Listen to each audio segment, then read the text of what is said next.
मेंटिगो का कर्तव्य अगस्त 1917 मेंटिगो का कर्तव्य अगस्त 1917 में भारत के राज्य सचिव एडविन मोंटेगो ने ब्रिटिश हाउस ऑफ कॉमन्स में एक ऐतिहासिक घोषणा की। सरकार की नीति प्रशासन के हर क्षेत्र में भारतीयों की बढ़ती भागीदारी और संस्थाओं के क्रमिक विकास की है, जिसका उद्देश्य ब्रिटिश साम्राज्य के अभिन्न अंग के रूप में भारत में जिम्मेदार सरकार की प्रगतिशील प्राप्त है। यह वक्तव्य महत्वपूर्ण क्योंकि पहली बार भारतीयों के लिए स्वशासन या होम रूल आधिकारिक ब्रिटिश नीति बन गई। स्वशासन के लिए राष्ट्रवादी मांगों को जब राजद्रोही नहीं किया जा सकता था। यह लॉर्ड मॉरे के 1909 के वक्तव्य से एक बदलाव था कि सुधारों का उद्देश्य भारत को स्वशासन देना नहीं था। यह घोषणा आंशिक रूप से इसलिए की गई थी क्योंकि ब्रिटिश को प्रथम विश्व युद्ध के लिए भारत के संसाधनों में जनशक्ति की आवश्यकता थी और वे भारतीय सहयोग सुरक्षित करना चाहते थे।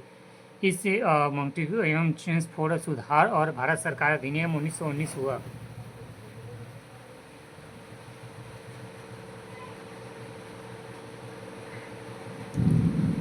भारत सरकार अधिनियम 1919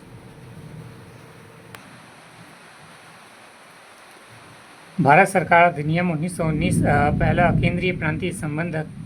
केंद्रीय और प्रांतीय विषयों को अलग किया गया। संबंधित विधानमंडलों को अपनी सूचियों पर कानून बनाने के लिए अंगीकृत किया गया, हालांकि संरचना केंद्रीकृत और एकात्मक बनी रही।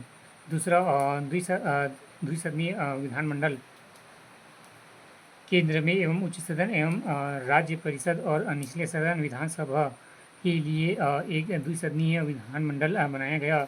अधिकांश सदस्य प्रत्यक्ष चुनाव द्वारा चुने गए थे। तीसरा, सांप्रदायिक एवं प्रतिनिधित्व सिखों, एंग्लो इंडियंस, भारतीय ईसाइयों और यूरोपीय लोगों के लिए अलग निर्वाचन क्षेत्र का विस्तार किया गया, जिसमें सांप्रदायिक राजनीति और संस्थागत बनाया गया। चौथा, सीमित वित्तीय शक्तियाँ, विधायक प्रश्न पूछ सकते थे, स्थगन प्रस्ताव पारित कर सकते थे और बजट के एक हिस्से पर मतदान कर सकते थे, लेकिन 75% बजट गैर मतदान योग्य रहा। पाँचवा, प्रांतों में द्वैशासन। प्रांत में द्वैशासन दो का शासन की शुरुआत की विषय को आरक्षित गवर्नर द्वारा नियंत्रण और हस्ताक्षरित एवं विधानमंडल के प्रति जिम्मेदार मंत्रियों द्वारा नियंत्रण में विभाजित किया।